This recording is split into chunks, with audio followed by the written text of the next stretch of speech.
Hello friends, आज हम आप लोगों के समक्ष पैर के तालू के जलन के बारे में बताने जा रहे हैं। पैर के तालू में जलन क्यों होता है, कैसे होता है, इसके कारण क्या हैं और इसके उपचार क्या हैं। आज हम इसके बारे में आप लोगों के समक्ष चर्चा करेंगे। तो पहले हम ये जान लेते हैं कि पैर के तालू में जलन होता क्यों है। तो इसके बहुत सारे कारण हैं, जैसे काफ़ी देर तक खड़े रहना, इससे भी पैर के तालू में जलन हो सकता है और होता भी है। इसका डायबिटिक होना भी एक कारण होता है। शुगर के मरीजों के हाथ और पैर के तालू में जलन होना स्वाभाविक है और हो भी जाता है, ऐसा प्रायः देखा जाता है। और इसका अगला कारण विटामिन B12, विटामिन B3 आदि की कमी से भी पैर के तालू में या हाथ के तालू में जलन होता है। हाई बीपी वालों को भी प्रायः हाथ पैर के तालू में जलन होते देखा जाता है और सामान्यतः होता भी है। किडनी की प्रॉब्लम जिसको होती है उसे भी हाथ और पैर के तालू में जलन हो जाता है, ऐसा प्रायः देखा जाता है। हम ये जान लेते हैं कि सबका मेन कारण क्या है। इस सब जो कारण हमने आपको बताए हैं, दिखाए हैं, उनका मुख्य प्रभाव क्या होता है, वो किसको बाधित करते हैं, ये हम जानते हैं। तो जो सभी कारण हम बताए हैं आपको अभी, वे सब रक्त संचार को बाधित कर देते हैं। हाथ या पैर के तलवे के रक्त संचार को बाधित कर देते हैं। जब वहाँ रक्त संचार धीमा हो जाता है तो वहाँ स्वभावतः जलन पैदा हो जाती है। वहाँ से बिल्कुल हीटिंग आने लगती है। वहाँ आप हाथ रखेंगे तो आपको लव सी महसूस होगी, इतनी हीटिंग महसूस होती है। तो मुख्य कारण है कि वहाँ रक्त संचार जो है वो कम हो जाता है। तो हमें इसका उपचार इसी को ध्यान में रखते हुए करना है, ताकि हाथ या पैर के तलवों का रक्त संचार जो है वो नियमानुसार हो, नियमित रूप से हो। इसके लिए हम प्रथम उपचार जो बताते हैं वो ये है कि जिनके पैर के तालू में प्रायः जलन रहता हो, वे सुबह हरी घास पर नंगे पैर टहलें तो ज़्यादा से ज़्यादा 1 हफ्ता टहलने के बाद उनका पैर का जलन छूमंतर हो जाएगा, ये मेरा मानना है। और ये संभवतया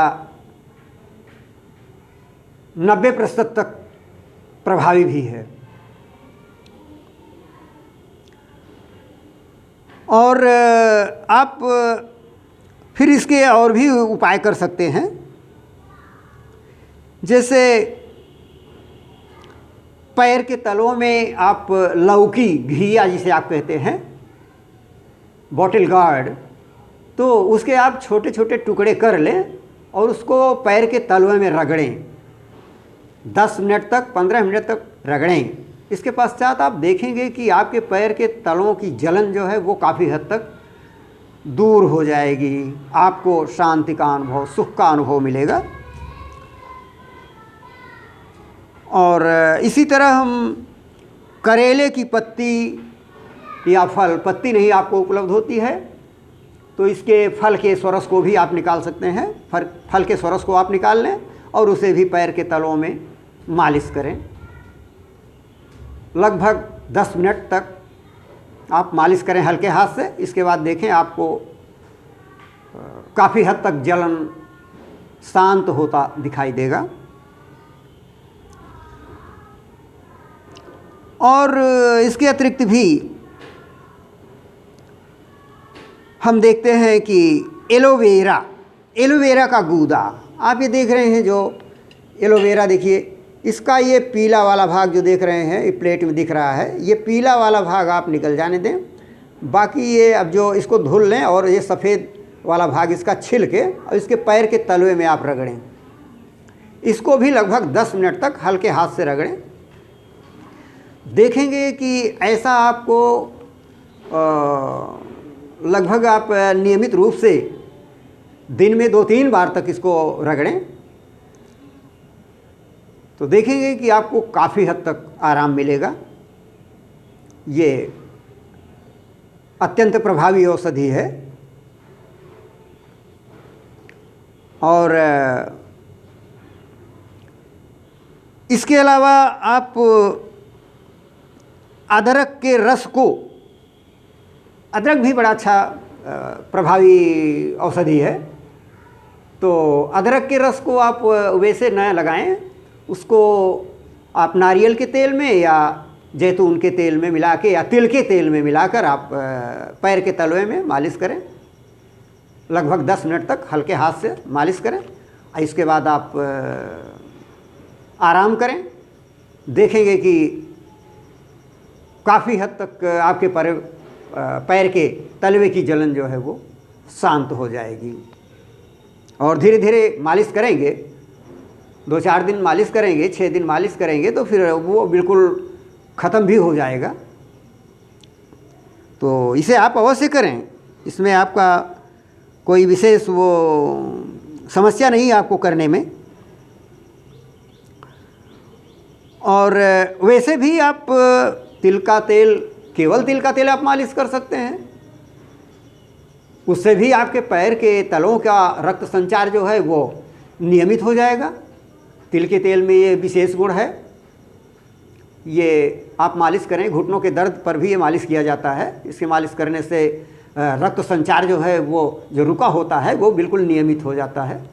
तो इससे भी अगर आप पैर के तलों में मालिश करेंगे तो इससे भी आपके पैर के तलों का रक्त संचार नियमित हो जाएगा और जलन स्वतः समाप्त हो जाएगी। और एक और उपाय मैं आपको बाह्य प्रयोग और बताने जा रहा हूँ। तो उसमें आप देखेंगे सेंधा नमक। सेंधा नमक भी बहुत उत्तम गुणकारी औषधि है। सेंधा नमक में मैग्नीशियम सल्फेट पर्याप्त मात्रा में पाया जाता है। तो ये जो है दर्दनाशक होता भी है वैसे भी, चाहे आप चूर्ण के रूप में खाएंगे या इसको आप इसके पानी से पैर धोएं या इसके पानी में पैर रखें तो इससे भी आपके दर्द में या जलन में आराम मिलेगा। तो इसके लिए हम क्या करते हैं कि एक चौड़ी थाली में या छोटा टब हो, उसमें पानी आप थोड़ा सा डाल लें और उसमें आवश्यकता अनुसार पानी आपका गुनगुना होना चाहिए। उसमें थोड़ा सा आप सेंधा नमक का पाउडर करके डाल दें और घुल जाए तो उसमें आप लगभग 10-15 मिनट तक पैर डाले रहें। इसके बाद आप निकाल लें, फिर गर्म पानी से उसको गुनगुने पानी से धो लें और फिर आप आराम करें। देखेंगे कि ऐसा 2-3 बार या 2-4 बार करने से आपको काफ़ी आराम मिलेगा। तो ये भी बहुत परीक्षित उपाय मैं आपको बता रहा हूँ। ऐसा आप करें, इससे आपको पर्याप्त आराम मिलेगा।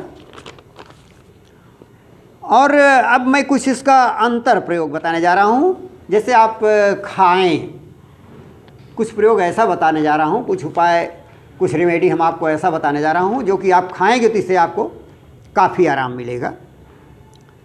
जैसे आप आंवला और एलोवेरा, मान लीजिए आंवला एलोवेरा दोनों नहीं आप साथ पाते हैं, उसे आप मिल जाएगा आपको पतंजलि की दुकान पर। आंवला जूस, एलोवेरा जूस दोनों मिल जाएगा। उसे आप 2-2 ढक्कन की मात्रा में सुबह भोजन के बाद, शाम को भोजन के लगभग आधे घंटे बाद, दोनों समय कोई भी औषधि भोजन के आधे घंटे बाद ही सेवन करना चाहिए। ये आयुर्वेद का सिद्धांत है और इससे जो है पाचन क्षमता जो है वो आपकी तीव्र रहती है। तो दोनों का सेवन करें या केवल एलोवेरा का गूदा ही आप सेवन कर सकते हैं। जो देख रहे हैं इसका पीला भाग निकल जाए, साफ से धो कर और इसको आप छील लें। सफ़ेद गूदे को सुबह खाली पेट इसे सेवन करना चाहिए। इसे आप सुबह खाली पेट दंतवन करने के बाद लगभग इतना सा आप छील लें, लगभग 30 ग्राम के आसपास या 40 ग्राम के आसपास जो भी हो जाएगा, 25-30 ग्राम। तो इसको आप सुबह खाली पेट खा लीजिए। हाँ, अगर आपका पेट ज़्यादा वो बार बार आपको लैट्रिन जाना पड़ता है, फिर आप डेली ना खाएं। शुरुआत में तो आप 2-3 दिन खाएंगे ही। इसके बाद अगर आप देखते हैं कि आपको कई बार जाना पड़ता है तो आप 1 दिन का गैप दे दीजिए, फिर आप खाइए, देखिए काफ़ी हद तक आपको आराम मिलेगा। और इसके लिए दूसरा रेमेडी जो मैं बताने जा रहा हूँ वो है धनिया, सौंफ और मिश्री समान भाग में ले लीजिए। जैसे 1 चम्मच धनिया पाउडर, 1 चम्मच सौंफ पाउडर, 1 चम्मच मिश्री का पाउडर आप ले लीजिए, तीनों को मिला लीजिए। और इसको वैसे भी आप दिन में 2 बार 3 बार सेवन कर सकते हैं। कभी भी आप सेवन करें, जब आप खाली हों, भोजन के तत्काल बाद आप न सेवन करें। भोजन के लगभग 1 घंटे बाद या 2 घंटे बाद आप सेवन करें। तो इसको आप दिन में 2-3 बार भी सेवन करें, इससे आपको तत्काल आराम मिलेगा। जलन बिल्कुल जाती रहेगी, बिल्कुल हाथ में या पैर के तलवे में कहीं भी हो, जलन बिल्कुल नहीं आपको महसूस होगी।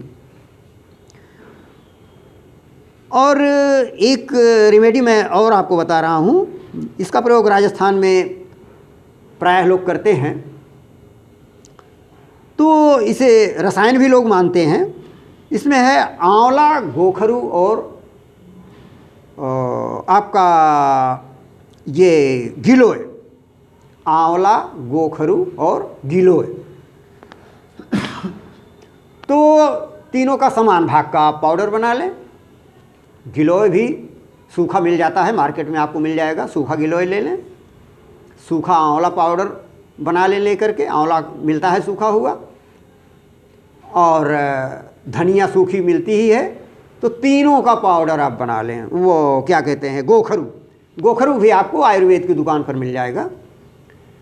तो गोखरू, गिलोय और ये आपका ये गोखरू, गिलोय और आंवला, तीनों समान भाग में आप ले लीजिए। तीनों का पाउडर। गोखरू भी आपको आयुर्वेद की जड़ी बूटी की दुकान पर आराम से मिल जाएगा, उसको भी ले लें। इसको समान भाग करके भोजन के आधे घंटे बाद दोनों समय लें, नियमतः लें। अधिकतम 1 हफ्ते लेते लेते बिल्कुल आपका ये जलन हाथ में होगा या पैर के तलवे में होगा, बिल्कुल छूमंतर हो जाएगा। ये परीक्षित औषधि है और परीक्षित योग भी है। तो हम ये चाहेंगे कि आप इनमें से जो भी रेमेडी आपको उपलब्ध हो आसानी से, उसको आप तत्काल करना शुरू कर दें, जिससे आपके पैर के तलवों की जलन या हाथ के तलवों की जलन बिल्कुल समाप्त हो जाए और आपको सुख का अनुभव हो। तो हमें चाहेंगे कि ये वीडियो आप अपने सहयोगी में भी शेयर करें, और अगर आप पहली बार देख रहे हैं हमारा वीडियो तो इसे आप शेयर भी अवश्य करें। बस आज यहीं तक, धन्यवाद।